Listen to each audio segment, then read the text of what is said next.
এই চ্যানেলে সম্প্রচারিত সকল খবরই সচেতনতামূলক এবং শিক্ষণীয়, কোনো কিছুই প্রভাবিত নয়।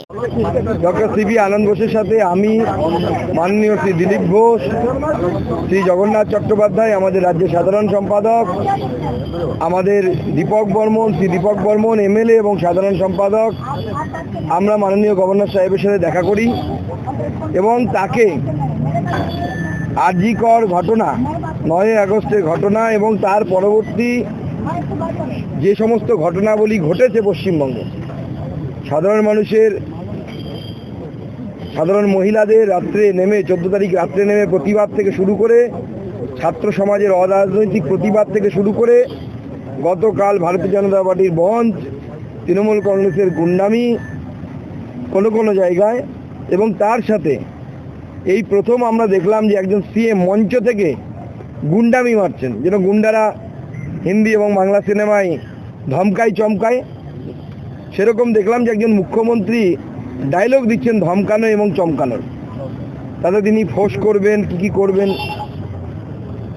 সেসব অনেক কিছু বলেছেন। আমরা বিস্তৃত আকারে মাননীয় গভর্নর সাহেবকে সমস্ত কিছু বলেছি এবং আমরা বলেছি যে দেখুন, মাননীয় মুখ্যমন্ত্রীর এই যে ফোর্স করার কথা উনি বলছেন বা ডাক্তারবাবুদেরকে চমকাচ্ছেন, সাধারণ মানুষকে বলছেন রাস্তায় নামলে পরে তৃণমূল কংগ্রেসের লোকেরা তাদেরকে মারবে, ইনডাইরেক্টলি কালকে উনি তাই বলেছেন।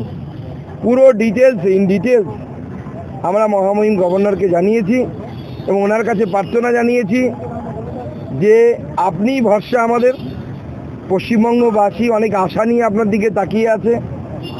কারণ যেভাবে প্ররোচনামূলক দূরভিসন্ধি নিয়ে প্ররোচনামূলক কথাবার্তা গতকাল মাননীয় মুখ্যমন্ত্রী বলেছেন এবং হিংসা উস্কে দেওয়ার চেষ্টা করেছেন, এই হিংসা হলে পরে কিন্তু পশ্চিমবঙ্গে একটি গৃহযুদ্ধ বাঁধবে।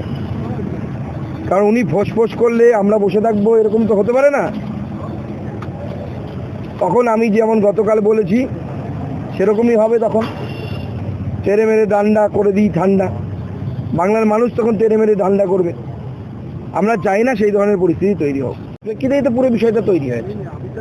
পুরো আরজিকরের মহিলা ডাক্তারের খুন, মার্ডার এবং তাকে আত্মহত্যা বলে চালানোর চেষ্টা, সমস্ত পুঙ্খানুপুঙ্খ আমরা বলেছি, ডিটেলস। সেই জন্য আমাদের অনেকক্ষণ সময় লাগলো, প্রত্যেকটি বিষয় বলেছি। এবং উনিও বললেন যে হ্যাঁ, আমি মেয়েটির মা বাবার সাথে দেখা করেছি, মেয়েটির মা বাবার সাথে কথা বলে এসেছি, এবং উনিও বহু মানুষের ফোন, ইমেল, মেসেজ পাচ্ছেন, তার কাছে মেসেজ আসছে পশ্চিমবঙ্গের মানুষের, এমনকি ভারতের বাইরে থেকে যারা ভারতীয় এনআরআই যারা, তারা পর্যন্ত কনসার্ন। আর কে অভিযোগ করেছে? এটা যারা ধর্নায় বসে আছেন অরাজনীতিক, তারা তাদের মতো করুন। যেমন আমি পলিটিক্যাল পার্টির প্রধান হয়ে আমি বলে দিতে পারি না যে কিভাবে আর অরাজনৈতিক আন্দোলন হবে, তাদেরও সেরকম অধিকার নেই এটা বলা যে বিজেপি কিভাবে আন্দোলন করবে। আমরা আমাদের মতো আন্দোলন করছি, আপনারা আপনাদের মতো আন্দোলন করুন। সবারই একটাই লক্ষ্য, দফা অনেক হতে পারে, দাবি সবারই এক, দফা অনেক, দাবি এক, মুখ্যমন্ত্রীর পদত্যাগ। পানিহাটিতে এক মহিলাকে আটকে রেখে তাকে যৌন নির্যাতন করা হয়েছে, বিজেপি নেতা অভিযুক্ত স্পন্দন দাসের বিরুদ্ধে অভিযোগ। যদি বিজেপি নেতা যদি করে থাকে, আমি পুলিশকে বলবো উপযুক্ত ব্যবস্থা নিতে। নর্মালি এক্ষেত্রে যদি কোনো অপরাধীকে ধরে আপনারা 5টা বাড়ি দেন পেছনে, একে 10টা দেবেন এবং আমরা পার্টি থেকেও তাকে বের করবো যদি প্রমাণিত হয় তিনি এই কাজ করেছেন। আমরা এই ধরনের অপরাধীদেরকে কোনো রকম প্রশ্রয় দিই না। মহিলা সুরক্ষা, মহিলাদের সম্মান, মহিলাদের dignity, the foremost and the utmost important thing to us. দাদা হিন্দি নেতা বাংলা দাবি করছে রাষ্ট্রপতিও নাকি রাজনীতি করছে। দেখুন, তৃণমূল যে জায়গায় পৌঁছে গেছে, তৃণমূল নিজেদের স্বার্থ ছাড়া, ক্ষমতা চেয়ার ধরে রাখা ছাড়া তৃণমূলের আর কোনো দ্বিতীয় কোনো লক্ষ্য নেই। সে রাষ্ট্রপতি কেন, সবার কথাতেই তো মনে হবে যে রাজনীতি চলছে, কিন্তু আদপে রাজনীতিটা মুখ্যমন্ত্রী করছেন। মুখ্যমন্ত্রী তার এই নোংরা রাজনীতিতে বাংলার মানুষের নরক যন্ত্রণাকে আরো বাড়াচ্ছেন। ছেলে মেয়ে নেই ফলে সন্তান হারানোর কষ্ট তিনি কি করে বুঝবেন? এই বিষয়ে আমি কিছু বলতে চাই না, আমি কাউকে ব্যক্তিগত আক্রমণ করতে চাই না। বলছি, অসংখ্য বিভিন্ন ক্ষেত্রে মুখ্যমন্ত্রী যে বক্তব্য গতকালে, তার বিরুদ্ধে সুপ্রিম কোর্টের এক আইনজীবী তিনি এফআইআর করেছেন দিল্লিতে। বিনীত জিন্দাল নামে ব্যক্তি। এফআইআর হলে আমি অন্ততপক্ষে আশ্চর্য কিছু হব না, এবং আমার মনে হয় সুপ্রিম কোর্ট সহ ভারতবর্ষে যে সাংবিধানিক সংস্থাগুলো আছে তাদের সবার এই বিষয়ে খুব গভীরভাবে চিন্তন করা উচিত, এবং সবথেকে বড় কথা বাংলার মানুষের গভীরভাবে চিন্তা করা উচিত। আমার আপনার মুখ্যমন্ত্রী যদি বলে যে আমি অসমকে আনস্টেবল করে দেবো, আমি মণিপুরকে আনস্টেবল করে দেবো, উত্তরপ্রদেশকে আনস্টেবল করে দেবো, আমার মনে হয় এটা দেশদ্রোহিতার শামিল, এবং মাননীয় মুখ্যমন্ত্রীর বিরুদ্ধে দেশদ্রোহিতার মামলা হওয়া উচিত।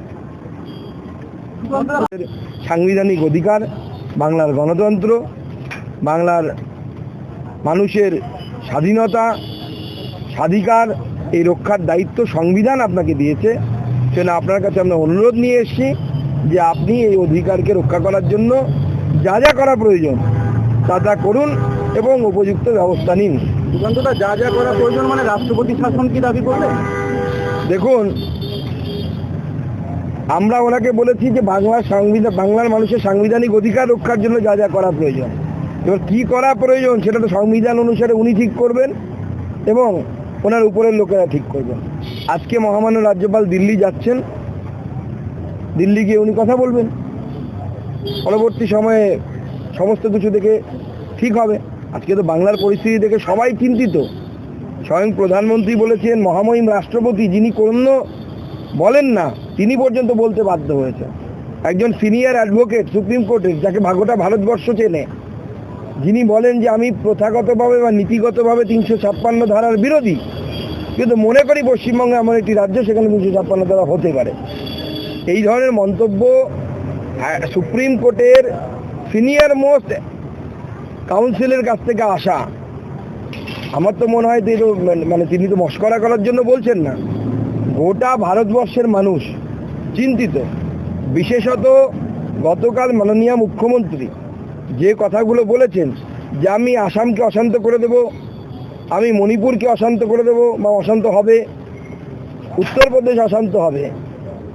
আমি গতকালও বলেছি, আজকেও বলছি, আমরা মাননীয় মুখ্যমন্ত্রীর এই সমস্ত কথার মধ্যে বাংলাদেশের জামাতের এবং ছাত্র শিবিরের শব্দের প্রতিধ্বনি শুনতে পাচ্ছি। এবং কোইন্সিডেন্টালি বাংলাদেশের তদারকি সরকার গতকালই জামাত এবং ছাত্র শিবিরের উপর থেকে নিষেধাজ্ঞা তুলে নেয়, তাদেরকে বৈধ সংগঠন হিসেবে ঘোষণা করে। এবং গতকালই মুখ্যমন্ত্রীর এই ধরনের কথাবার্তা, যে কথাবার্তাগুলো জামাত এবং তার ছাত্র সহযোগী যে ছাত্র সংগঠন তাদের কথাবার্তার মধ্যে মিল পাওয়া যায়। এবং আপনারা জানেন জেএমবি যে জঙ্গি গোষ্ঠী আছে তাদের সাথে জামাতের যোগসূত্র আছে বলে এই ধরনের অভিযোগ আছে। সিবিআই ডেভেলপমেন্ট কি মানুষ জানতে চাইছে? নিজে থেকে স্বতঃস্ফূর্ত মামলা করলো ইডি। দেখুন, আপনাদেরকে আগেই বলেছি, কোনো তদন্তকারী সংস্থা তথ্য প্রমাণ ছাড়া কারো বিরুদ্ধে ব্যবস্থা নিতে পারে না। নিলে আজকে যদি সন্দীপ ঘোষকে অ্যারেস্ট করে কালকে জামিন পেয়ে যাবে। কোর্টের সামনে কি বলবেন আপনি গিয়ে? তথ্য প্রমাণটা কোথায়? সিবিআই বা যে কোনো তদন্তকারী সংস্থাকে পলিগ্রাফিক টেস্ট কখন করতে হয়? যখন সার্কামস্ট্যান্সিয়াল এভিডেন্স পাওয়া যায় না। সার্কামস্ট্যান্সিয়াল এভিডেন্স পাওয়া যাচ্ছে না কেন? ক্রাইম হয়েছে বডির উপর, বডি নেই, বডি পুড়িয়ে দেওয়া হয়েছে জোর জবরদস্তি। যে এলাকায় ক্রাইম হয়েছে সেখানে গরু চড়ানোর মতো সন্দীপ ঘোষ এবং তার দলবল চড়ে এসেছে। আপনার মনে হয় এরপরে কোনো তথ্য প্রমাণ পাবেন? একজন লয়ারকে নিয়ে যাওয়া হয়েছিল, কি উদ্দেশ্যে নিয়ে যাওয়া হয়েছিল সেই লয়ারকে ধরে বা তার বুদ্ধি নিয়ে সেইখান থেকে তথ্য প্রমাণ লোপাট করার চেষ্টা করা হয়েছে কি না মুখ্যমন্ত্রীর নির্দেশে বা তার অনুপ্রেরণায়? তথ্য প্রমাণ না থাকলে সিবিআই কেন FBI অ্যারেস্ট করতে পারবে না? তথ্য প্রমাণ দরকার তো। এবার পলিগ্রাফিক টেস্ট, এই পলিগ্রাফিক টেস্টকে আপনারা জানেন পরবর্তী সময় কোর্টে গিয়ে চ্যালেঞ্জের মুখে পড়তে হয়। তো পলিগ্রাফিক টেস্ট থেকে তথ্য নিয়ে জানি না কি তথ্য পেয়েছে কি তার পরবর্তী পদক্ষেপ সিবিআইকে নিতে হবে, এনকোয়ারি করতে হবে, জিজ্ঞাসাবাদ করতে হবে।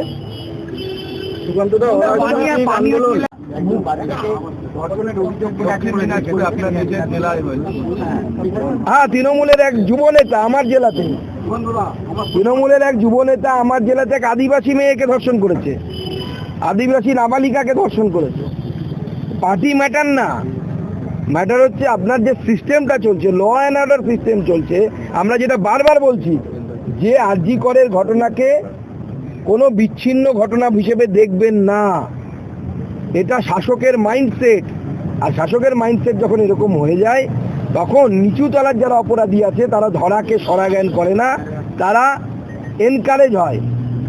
তারা তো দেখছে কামদুনিতে রেপ করলাম, পা চিরে ফেলে দিলাম, মেরে দিলাম, বেঁচেও গেলাম, বিনীত গোয়েল বাঁচিয়ে দিল বাবা বাবা করে, আমি আবার করব। অন্য বা তারা না করলে অন্য একজন অপরাধী এনকারেজ হচ্ছে।